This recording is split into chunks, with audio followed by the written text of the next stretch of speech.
કેશોદની યોગેશ્વર અને પ્રેરણાધામ સોસાયટીમાં પાણી, રસ્તા અને લાઇટની ગંભીર સમસ્યા. રહેવાસીઓની નગરપાલિકા પ્રમુખને ઉગ્ર રજૂઆત. કેશોદ શહેરમાં આવેલા યોગેશ્વર સોસાયટી તથા પ્રેરણાધામ સોસાયટીના રહેવાસીઓ લાંબા સમયથી પાણી, રસ્તા અને લાઇટ જેવી મૂળભૂત સુવિધાઓના અભાવના ભારે મુશ્કેલી ભોગવી રહ્યા છે.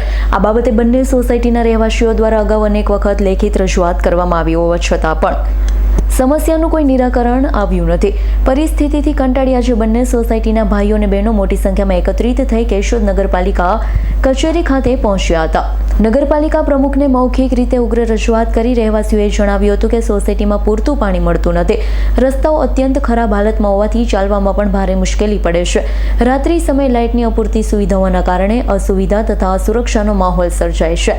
નગરપાલિકા પ્રમુખે રહેવાસીઓની વાત સાંભળી થોડા સમયમાં સમસ્યાનું નિરાકરણ લાવવાની ખાતરી આપી. જોકે સોસાયટીના લોકોએ સ્પષ્ટ શબ્દોમાં જણાવ્યું હતું કે જો હવે પણ તેમની સમસ્યાઓનું તાત્કાલિક નિરાકરણ નહીં આવે તો તેઓ ગાંધી ચિંધ્યા માર્ગે આંદોલન કરવા મજબૂર બનશે. સમગ્ર ઘટનાને લઈ કેશોદ શહેરમાં ચર્ચાનો વિષય બન્યો. રહેવાસીઓ તાત્કાલિક કાર્યવાહી કરવાની માંગણી કરી રહ્યા છે. મારું નામ દલ રેશમા ઇબ્રાહિમ, યોગેશ્વર ધામ સોસાયટીમાં હું રહું છું. અમે આ રોડ અને પાણીના પ્રશ્ન માટે વાલે વખતે આવીએ છીએ. આ વખતે પણ અમે આવેલા છીએ. આ લોકોએ અમને એવું કીધું છે રોડ માટેનો પ્રશ્ન કે એ લોકો એરપોર્ટવાળા રોડ બનાવે છે, બિન ખેતીવાળાને કરવાનો હોય રોડ એ લોકો પૂરો કરશે. અમારે કોઈ કરવાનો હોય ને હજી આ રોડ પાસ થયો નથી અને અમારે વાળે વખતે પાણીનો પ્રશ્ન છે તો પાણીનો પ્રશ્ન અમને સોલ્વ થતો નથી. પાણી અમને પૂરું થતું નથી. અમને વાલે વખતે રજૂઆત કરતા છતાંય અમને પાણી મળતું નથી.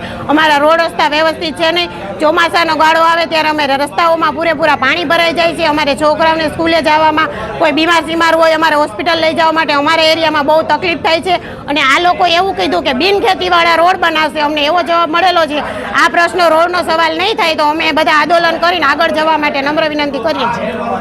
રાવલિયા મધુનો રિપોર્ટ, S9 ન્યૂઝ, જૂનાગઢ. અમારી તમામ માહિતીથી અપડેટ રહેવા માટે જોડાયેલા રહો S9 ન્યૂઝ સાથે.